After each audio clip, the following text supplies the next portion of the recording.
Now we're almost there. So this is the exact road that we drove when he showed me the site.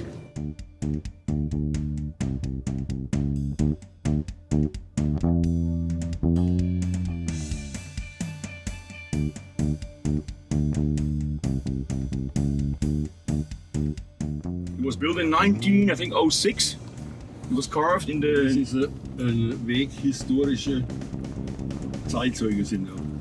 Ja, genau. And this road was damaged when the plane crashed into it. Right, left on the left-hand side, and it went over the road in the hillside. You can see exactly where the dents are. It's a little bit further away now.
The crew of November Papa 711 can be considered a microcosm of Bomber Command crews. In this crew, in civilian life, there was a bank teller, an accountant, 2 farmers, a business school graduate, and a labourer. Donald Sanderson, the skipper, was an unemployed taxi driver. These were ordinary men doing quite extraordinary things.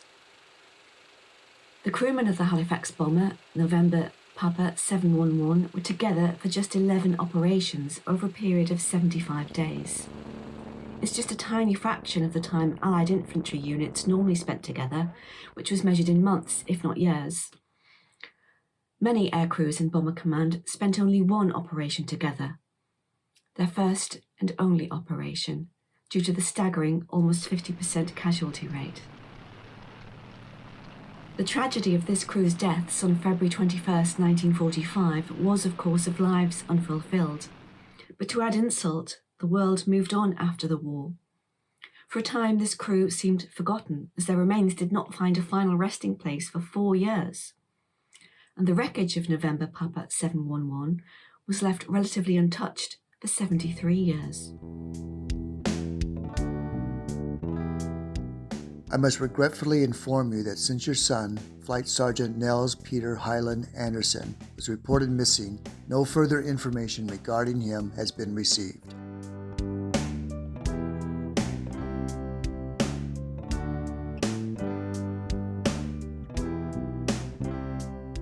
Flying Officer William James Gilmore has been officially reported as missing since the 21st of February, 1945. For official purposes, therefore, he is presumed to have died on or since the above-mentioned date.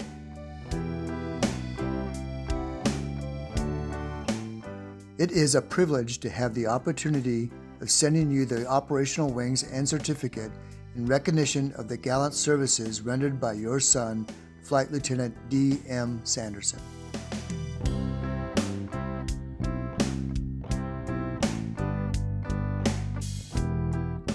Before you receive this letter, you will have had a telegram informing you that your son, Sergeant James Wilson, has been reported missing as a result of air operations.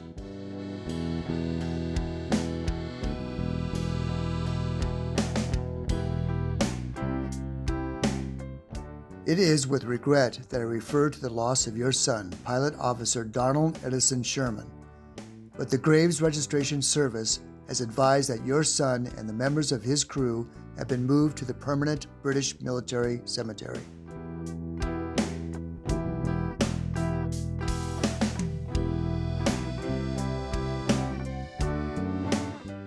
I have learned with deep regret that your son, Flying Officer Reginald Bertram Smith, is now, for the official purposes, presumed to have died on active service overseas on February 21st, 1945.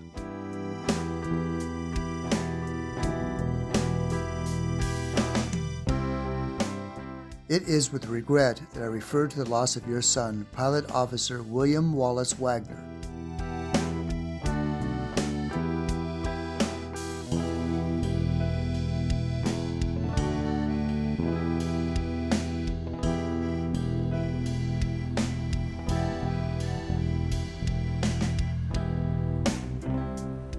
Leistadt is nestled at the foot of a mountain rising about 1,000 meters above the village on the edge of the Palatinate forest on the German wine route. It's wine country, with vineyards and wineries stretching from the village to beyond Bad Dürkheim, about 4.5 kilometers away. It's as if the village is untouched by time, changing little since the war and with many families remaining here for generations. Leistadt is relatively isolated, located about 100 kilometers southwest of Frankfurt. Its rural nature did not allow the village to avoid the horrors of war. Leistadt was bombed in May 1942, and the marshalling yards at Bad Dürkheim and nearby residential areas were bombed on March 18, 1945, leaving more than 300 people dead.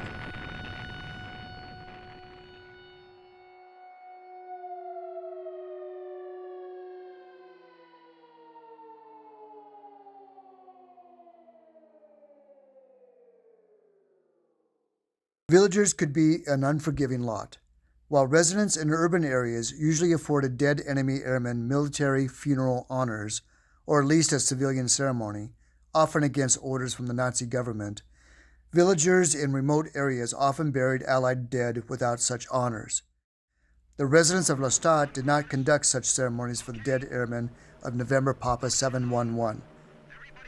More than likely, they saw bomber air crews as agents of chaos.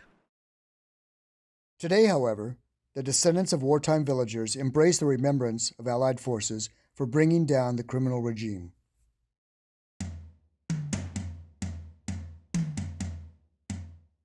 On a cold gray morning, on December 7, 1944, Flight Lieutenant Donald Sanderson walked to the briefing room at Linton-on-Ouse to pick the crew that he would fly with on all operations. The briefing room was packed with fresh air gunners, wireless operators, navigators, bombers, and flight engineers. Sanderson's job was to select his crew. He entered the room and began to interview as many men as possible. It was kind of like speed dating. Spend 3 to 5 minutes with each man to get a real feel of their strengths and weaknesses. Did they like to fly? Were they eager to see action? Did they know their job? Were they team players? It was not particularly efficient, but since all candidates were thoroughly trained professionals, it came down to who would help make a cohesive team. Choosing air gunners and a wireless operator is pretty straightforward. It came down to whether Sanderson liked the men or not. He soon chose Wagner as his wireless operator, Gilmore the bomber,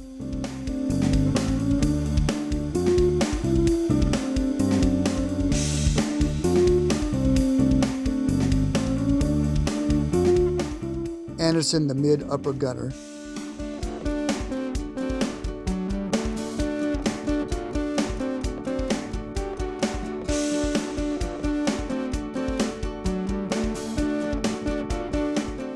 and Sherman the tail gunner.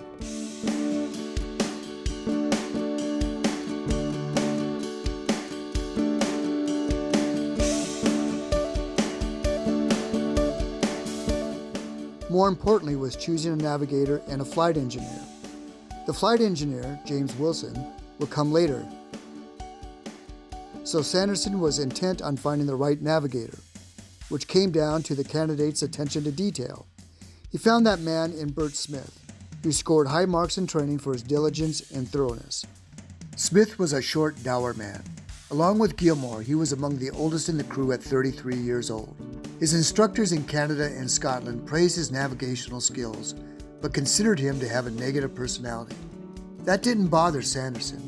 He was impressed with this serious, no-nonsense man and scooped him up immediately.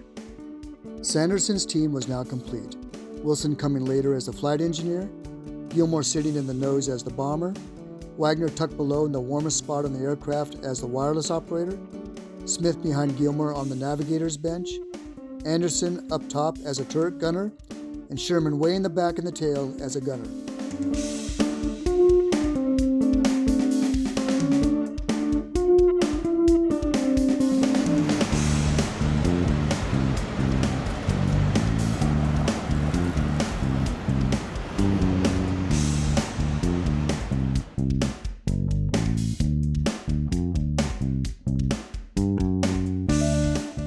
Poor weather in January 1945 affected flying operations at the Linton-on-Ouse Air Force Base. With so much downtime, Donald Sanderson's crew often hitched a ride into York to patronize the local pubs. Their favorite drinking establishments in York were Betty's Bar in City Center, the Black Swan on the outskirts of town, and the Golden Ball, which is further out in the suburbs.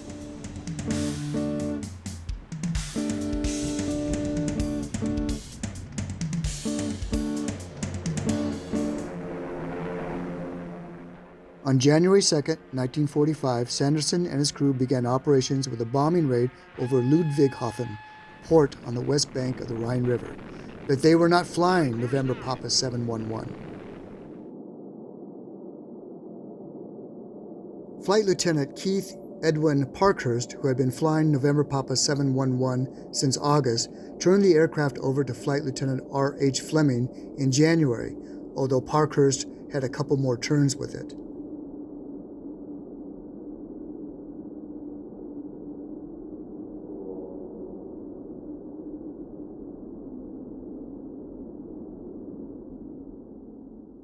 Sanderson was assigned November Papa 776, nicknamed the R. Roger. It was a Halifax that Sanderson instantly fell in love with.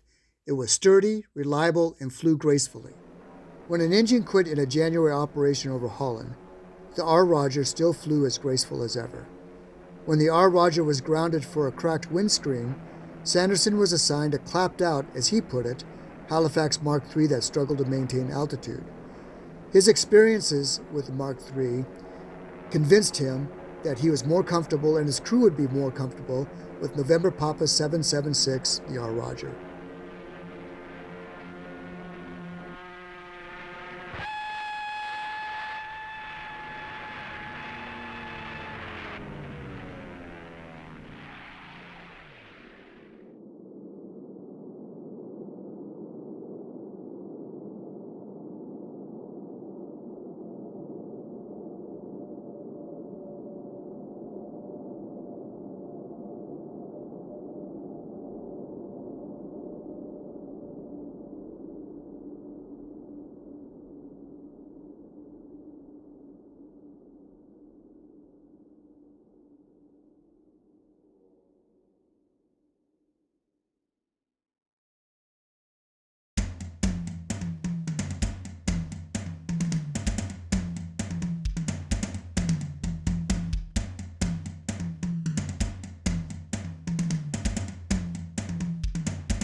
We're now stood in the front of the nose of the Halifax, and the crew stations are significantly different to those of the Lancasters. We have the pilot sat to one side, offset, beneath the wireless operator, and then in the forward nose of the aircraft you've got the navigator with a double bench, and of interest, directly below the double bench is the forward escape hatch, and then in front of the hatch is the bomb aimer's seat, which can either be made into a seat or laid flat for a bench. And then directly behind the pilot, we have the flight engineer. One of the good things about the Mark 14 stabilised bomb sight and its computer was that it had a levelling device in. This meant that unlike the early Halifaxes that had to fly straight and level for at least 30 seconds before dropping their bombs, the aircraft could manoeuvre, could even drop the bombs in a slight climb or shallow descent, or having just roll the wings level. Having dropped the bombs though, they had to fly straight and level then for 30 seconds. One of the busiest positions in the aircraft was the navigator, and it was probably the navigator that never stopped from takeoff to landing. He would be trying to take a fix nearly every 6 minutes if possible. That could be relying on Wayne Gilmore to visually map read a fix as they cross the coast of Holland or a big estuary or river. If he couldn't get that fix, he would have to use the G or the H2S radar and continually taking a fix every 6 minutes. The more fixes he got, the more easy it was to predict the actual wind and therefore improve his navigational accuracy. I'm actually sat in the seat occupied by Bill Wagner in the aircraft, the wireless operator. To the left of his seat, he's actually got the controls for the identification friend or foe equipment that would be used by our own radars to identify our own friendly aircraft when recovering to base. Next to him, he's got equipment that is used for the direction finding loop, a call light. Each station has a call light, such that if the intercom fails, they can actually still pass messages by Morse code to each other. Interestingly, the wireless operator, the pilot, and the navigator have actually got a panel with detonation switches on, and these would be used if the aircraft was crashing in enemy territory to destroy the secret equipment. So there was actually explosive devices inside the identification friend and foe, IFF box, the H2S radar, and the G, and any of the secret equipment that might be carried. I'm stood at the rear of two upper escape hatches, which would be used in case the aircraft ditched. The crew safety equipment would be stowed just beneath here, and they would vacate through this ladder onto the port wing and then to the dinghy that's stowed in the wing. Behind this escape hatch, you can see the guns from the upper turret where Niels Anderson would occupy his station. I'm stood at the rear of the Halifax now in the station of Donald Sherman, the rear turret. Having entered the aircraft through the side door, Donald would climb into the turret and then close these doors behind him. He'd then be cut off for the rest of the crew for the full duration of the flight. Only intercom as a means of contact. Of note is that this stowage box here is where Donald's parachute would have been kept. So if he did make an attempt to abandon the aircraft, he would have to rotate the turret fore and aft as it is now, open the doors again, with the doors open, reach in, take his parachute, clip it onto his harness, rotate the turret through 90 degrees, and then fall out backwards. Now for an air gunner, in the first couple of years of the war, the life expectancy was 6 weeks, because the main threat was forward firing night fighters, which would sneak up behind and aim to take the rear gunner out before trying to destroy the aircraft.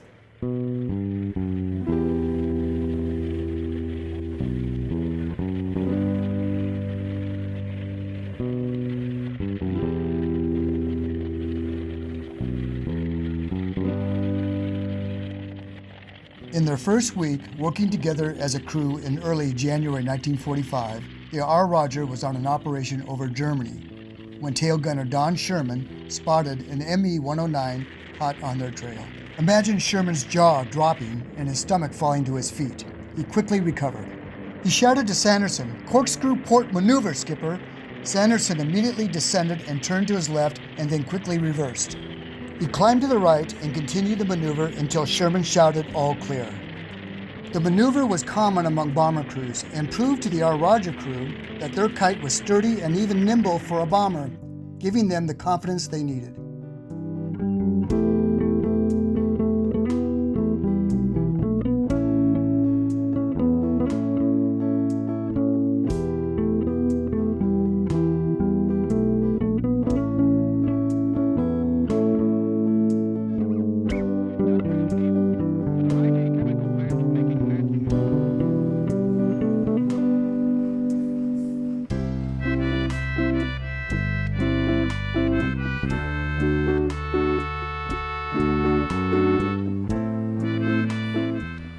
The city of Worms. In early 1945, the population was about 58,000. Halifax November Papa 711 took off from Linton-on-Ouse at about 5:40 p.m. with 333 other heavy bombers, including a total of 288 Halifaxes, 3 Lancasters, and 25 Mosquitoes. These aircraft flew over Worms, battling enemy night fighters near the target and anti-aircraft guns on the ground after crossing the German border. Despite heavy resistance, the raid caused massive damage. 39% of the town was destroyed as 1,116 tons of high explosives were dropped, killing 239 people on the ground and leaving 35,000 residents homeless.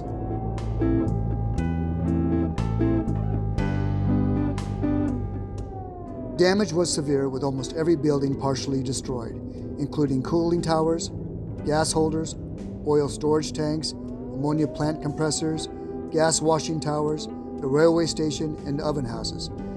The coking plant nearby was also hit. 11 Bomber Command aircraft were lost. 33 crew members were killed, 16 captured.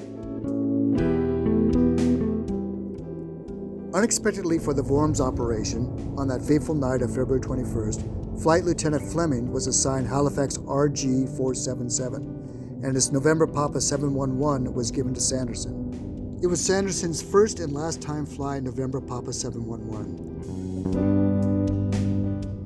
We'll never know whether Sanderson's unfamiliarity with November Papa 711 played a role in the fatal hillside crash. Certainly, Sanderson was a talented pilot, and if he could fly an AG Mark III with problems reaching altitude, then he can handle Fleming's regularly assigned Halifax. The losses from the Worms operation are typical. Consider these horrific numbers suffered by the Bomber Command. At the peak of the war in 1944, there were 18,239 casualties, more than 2,000 more casualties than in 1943. Overall, the Bomber Command suffered nearly 57,000 casualties during the war. Consider that for every 100 crewmen in the Bomber Command, 51 were killed during operations. One flak soldier was Werner Rugenheimer, who was conscripted as a young teenager into the military to man a flak gun. The experience was both thrilling and harrowing, if not tinged with regret.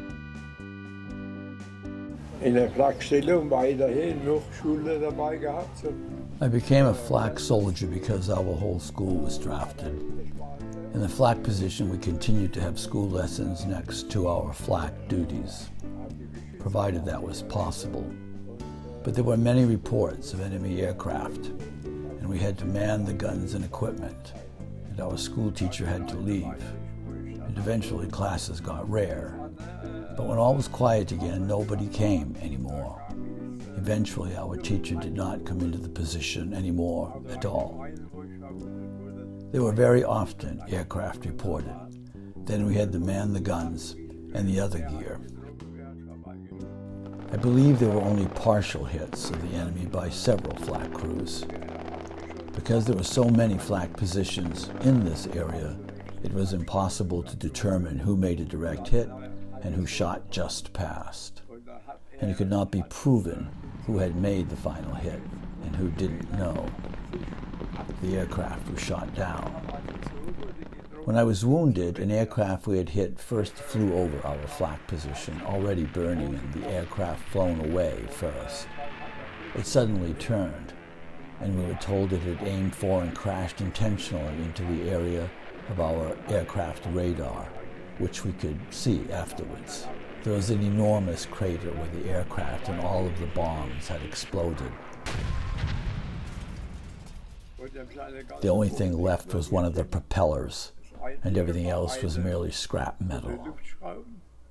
When all the bombs exploded, there were 4 Luftwaffe supporters or flak helpers, including me, and I am not totally sure anymore, but probably 8 Luftwaffe soldiers involved, and 4 of them were killed. We were young then and excited. We are good, and the others were the evil ones. I only learned later what all really happened behind our backs, and then I ran away. I know it could also have been over soon and we could die. They told us that to die for the fatherland was the best thing that could happen to us.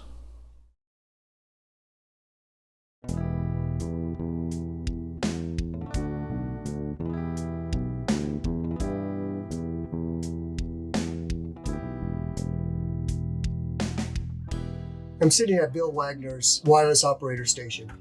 In late January 1945, Wagner took a 9-day leave from the UK to New York City to see his brother. Richard Wagner was a captain in the US Army, attached to artillery, and he fought in the Pacific. And he's also part of the occupational forces in Tokyo following the war. All 7 members of the R. Roger had taken leave at that time. Usually they take leaves together, but on this instance, being 9 days, they all went home to see their families. Bill decided to see his brother, Richard. They spent 9 days together in New York City. It was during that visit that Bill Wagner confessed to his brother that he had called into the infirmary, said he was ill. He faked his illness. He was convinced that he was never coming back. He was so rattled that he needed a night off. He took a big risk. As their operational tours progressed, many of the young men who flew with Bomber Command began to experience a slow unravelling of their nerves, coupled with a constant ache of fear and moments of pure terror, which progressed exponentially with each raid. For some too, there was a growing horror at the impact of their operations on the ground in Germany. Psychological damage was suffered by so many of the young men of Bomber Command to varying degrees. A great number really struggled with crippling anxiety during their tours, and many had to live with the trauma for the rest of their lives. Such was the strain that some men simply went mad in the midst of battle. Flying Officer Bob Lloyd, another Canadian pilot serving with Bill Wagner's squadron at RAF Linton-on-Ouse, recalled how his navigator completely lost his mind on a trip to Berlin in November 1943. His mid-upper gunner got hit in the ankle with a cannon shell on the same trip, and he never flew again. The crew's bomb aimer went absolutely wild over the target area on a later raid. It was so bad that they had to remove his intercom and the navigator had to drop the bombs. Then Bob Lloyd himself got injured. The terrified bomb aimer had to fly out the rest of his tour with another crew. He was killed on his very next operation. The threat of being labelled LMF was almost as fearful as flying operations against the enemy, and the policy was used to intimidate and stigmatise airmen who showed indications of combat stress. And no allowances were made whether you were a 19-year-old rear gunner or wireless operator a few weeks into your training who was simply a nervous flyer, or an experienced battle-weary pilot who'd flown 25 operations and who was showing signs of extreme combat stress. Even those crews who returned early from raids with mechanical faults, particularly those that could not be replicated by ground crews on return to base, or who'd dropped their bombs too early on the periphery of the target area before heading for home, fell under suspicion.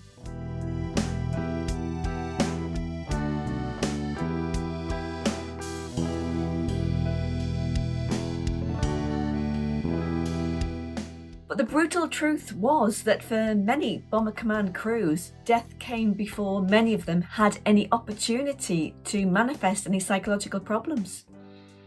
Those that survived were simply instructed to man up and get on with the task. Now, Bill Wagner would have been under pressure to keep a stiff upper lip. a veneer of steely courage and unflappability, and be seen to be doing so at all costs, when in reality he was utterly terrified. The fact that he'd already feigned illness to avoid going on one operation perhaps gives us an insight into the mind of this young man, who was already crippled by fear. How did his skipper, Donald Sanderson, respond? Did he know? Did the other crew members know? Did they experience the same feelings? Or did Bill try to keep his true feelings hidden from the rest of the crew, like so many other young airmen were forced to do? There is no evidence to suggest that any member of the November Papa 711 crew was accused or suspected of lacking moral fibre. The crew's service records show nothing but exemplary service. It's not well known how dangerous those missions were. NP711 was actually part of 408 Squadron at the time. 408 Squadron was disbanded in 1945. By the time they were disbanded, they actually flew over 4,600 sorties. They lost over 158 aircraft. 408 Squadron actually delivered more tonnage than any other squadrons, and they also suffered more casualties than any other Canadian squadron during the war. Out of the over 9,000 casualties that the Royal Canadian Air Force suffered, 938 were actually from 408 Squadron.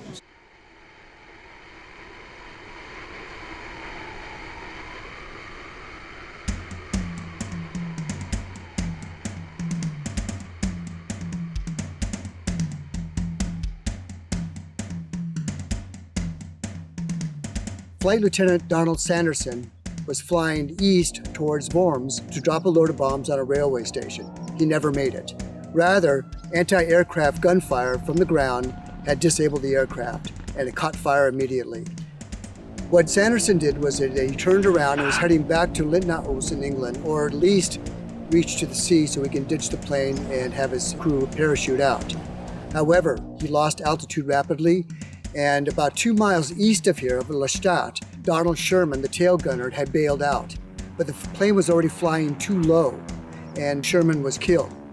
If Sanderson had thought that the aircraft was doomed, shall we say, that the flames were so great that it was burning through the wing or approaching the bomb bay and the bombs likely to explode, he would close the throttles and look as far as possible for a clearing to land the aircraft in, a crashed landing.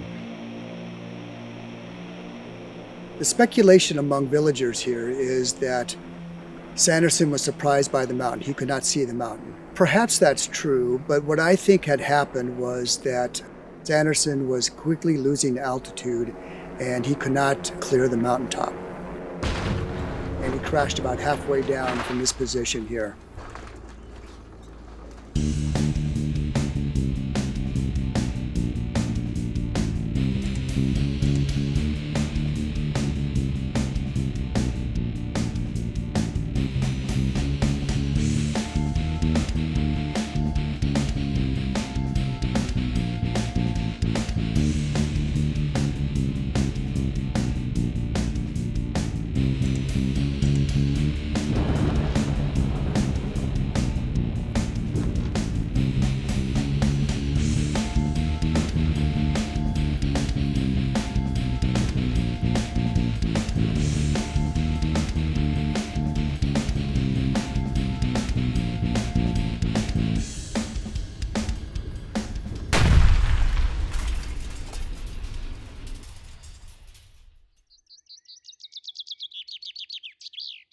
Da haben wir Zahnräder gefunden, geschmolzene Aluminiumteile.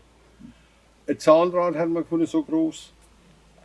Und dann so Teile. Ich habe erst gemeint, es wäre bei Bettflasche. So hat es ausgesehen. Yeah, yeah. Und das war also exakt da drin. Exactly in this spot here, they found in his youth. He found in his youth a lot of aluminium parts and parts of the aircraft. Wir haben dann nicht mehr gesucht, weil wir haben also so Angst gehabt wegen Explosion. Yeah, they were a little bit afraid about explosion maybe, and they also found ammunition, things like that. Yeah, exploded ammunition and parts of incendiaries. Ja, die habe ich mir einen jungen Mann gegeben. Und der hat sie dann heim und seine Mutter gesagt, was willst du mit dem Kram? Und hat es weggeschmissen. Ich war extra noch mal dort. He gave it to his son, and then over the years, these pieces were thrown away, or I don't know exactly what they So this is the place where my car was standing, and he showed me this dent over there. And I went into this dent and I found first plane parts. And then I saw this open space here on this side. And I knew this must be the place, because the rocks are free now here, because over there and over there everything is pretty dense, yeah, the woods. And over here nothing grew for a lot of years.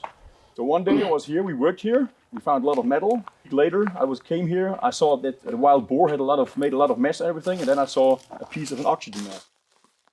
Then I dug everything out, and then I saw, in the end we found 4 oxygen masks, also big parts of it. Almost, to this road over there, almost as far as this road, parts were laying everywhere.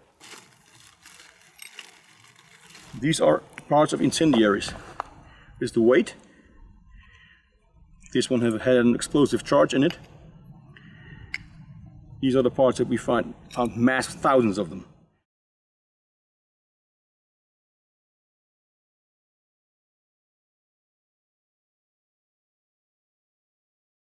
Normally, they look like this. This one is one without explosives in it. It just burned, yeah. Later in the war, the Allied forces made an explosive charge in it. So when they tried to put it out, it exploded. Could explode. This one was found at the crash site and exploded in the fire here. And a lot of incendiaries were found, yeah. No parts of other big bombs or things like that, but a lot of incendiaries. And there's so much that they must have had a big part of them still aboard. The whole place here was littered with ammunition, and here you can see that this place burned, because here you see a 303 without a primer. So this cartridge was laying in the fire and exploded. And the weakest point here in the back just made the primer flying out. And when you find a lot of pieces like this without primer, you can see this place burned. This cartridge just exploded in the fire. Behind me you see the communities of Leistadt and of Bad Dürkheim.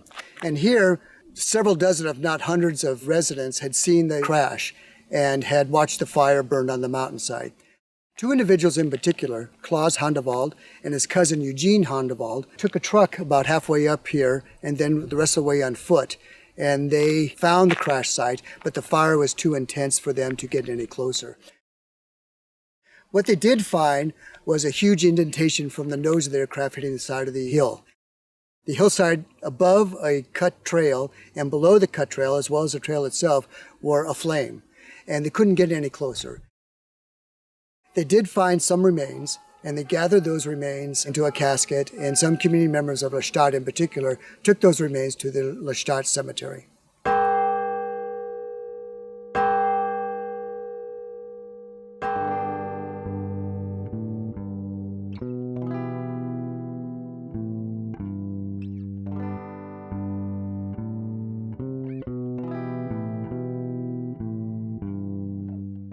Also, mein Name ist August Walter und mein I am Opa, August Walter, and my grandfather was the mayor of Leistadt. von Leistadt. He was present when the remains of the aircrew were brought here Die Leichenteile hier and were laid to rest in this cemetery. oder hingebracht und sind hier bestattet worden.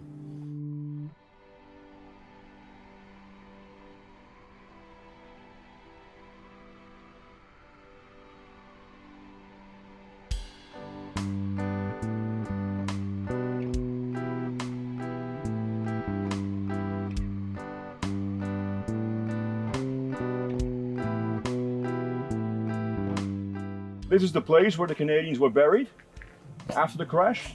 When they were exhumed, brought to Rheinberg, this place was empty for a lot of years. Now there's another grave on this exact place.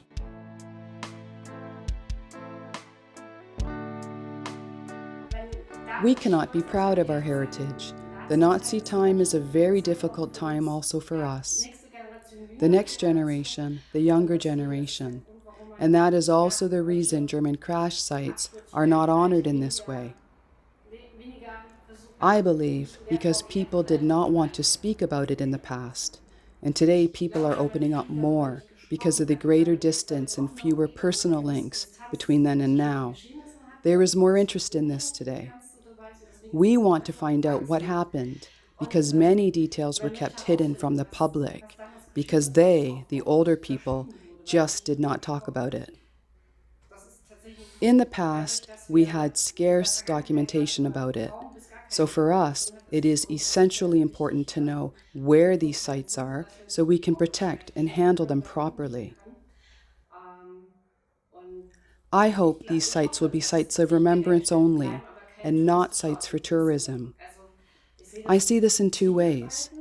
They should not be sites of pilgrimage, but sites of remembrance only, a place to go and remember what happened there, but not a tourism site.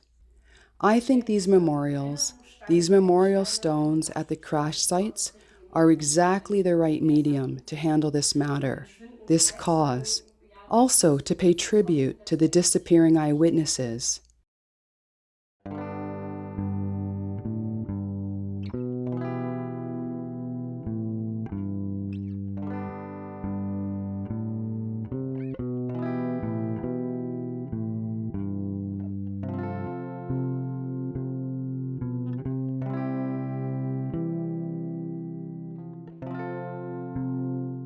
Some years after the war had ended, Richard Wagner, Bill Wagner's brother, was visiting Germany, and he came to the cemetery late one afternoon to see his brother's gravesite. But he had arrived too late. It was about dusk, and it's getting darker by the minute, and the cemetery was closed. Rather than be turned away, he jumped the fence, which is to my right here, not far, maybe 50 meters, and started scanning the grave sites for his brother's marker. It didn't take him long to find it.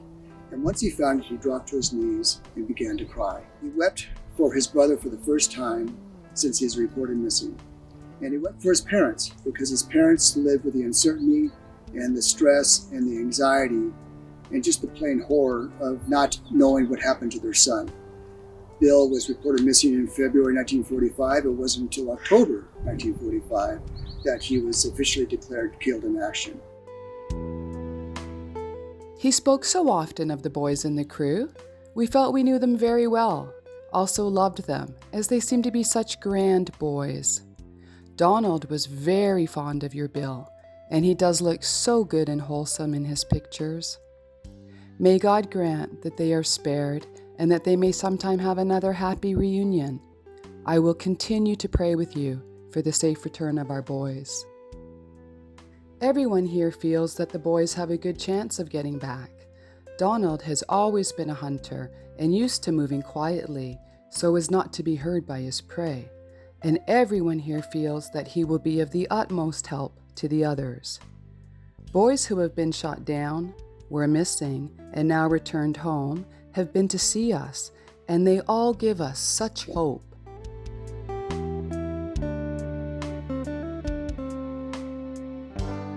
The crew's personal effects were gathered by the estates branch.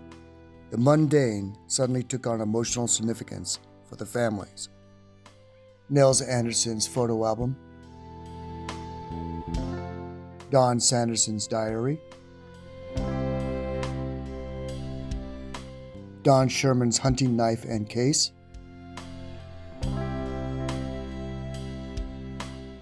Bert Smith's prayer book, Bill Wagner's copy of the New Testament.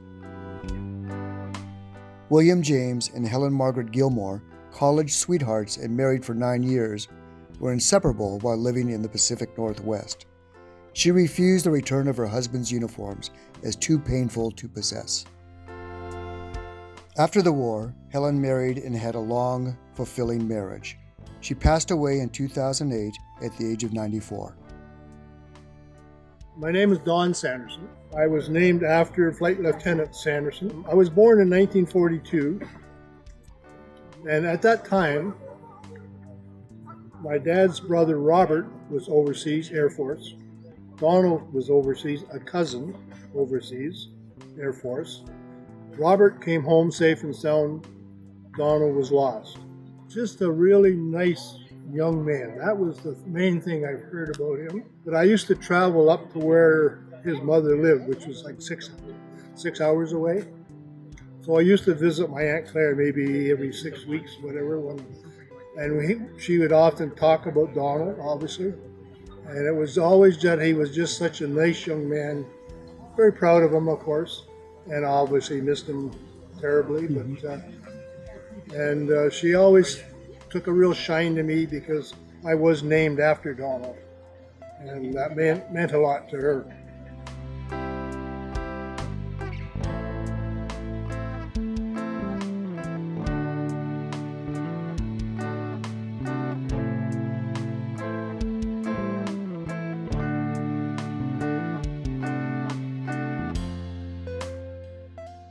Few of us can even begin to contemplate the numbing fear that these young men experienced hour upon hour, night after night, when their lives were in mortal danger, and their survival dependent largely upon factors completely beyond their own control, not least a huge amount of bloody good luck. It's beyond our understanding.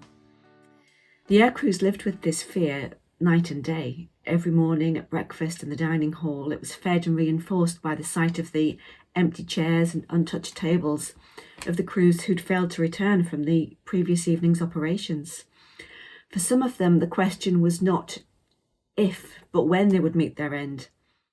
But others adopted a never say die, it'll never happen to me attitude. Fear was famously described as the 8th passenger by one Bomber Command crewman, a silent but ever-present spectre on board every aircraft.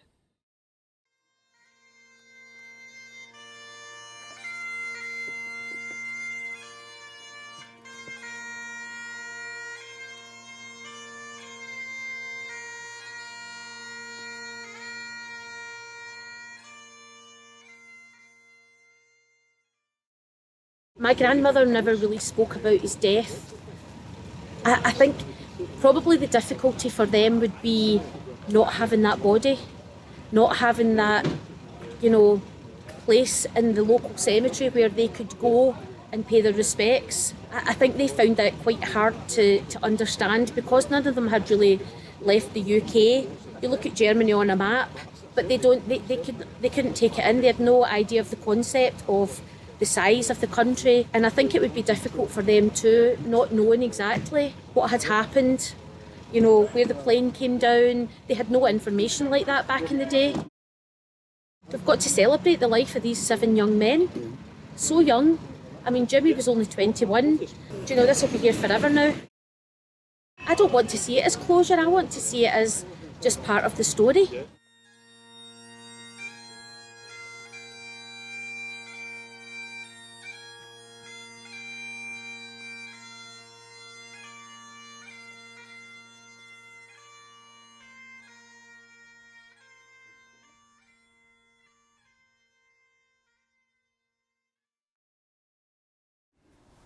Were these men heroes? Donald Sanderson, James Gilmore, James Wilson, Reginald Bertram Smith, Bill Wagner, Nels Anderson, Donald Sherman. Did these men consider themselves heroes? I think if you asked them in 1945, they would say no. They probably replied, "I'm just doing my job." I think their first and foremost concern was their fellow crew members. The word hero is bandied about a lot in the 21st century, and I think just about everybody is identified as a hero at some time or another in their life. The word is kind of devalued, it's diminished a little bit. But we have to reevaluate what these men thought of themselves. Sure, they were doing their job, but they are genuine heroes, and I'll tell you why. Because in this day and age, in the 21st century, we have a lot of authoritarian figures on the political landscape who are doing their best to tear at the fabric of democracy, the values that we hold. And if they're successful, democracies could be badly damaged. Does that mean that these men had died in vain? I think not.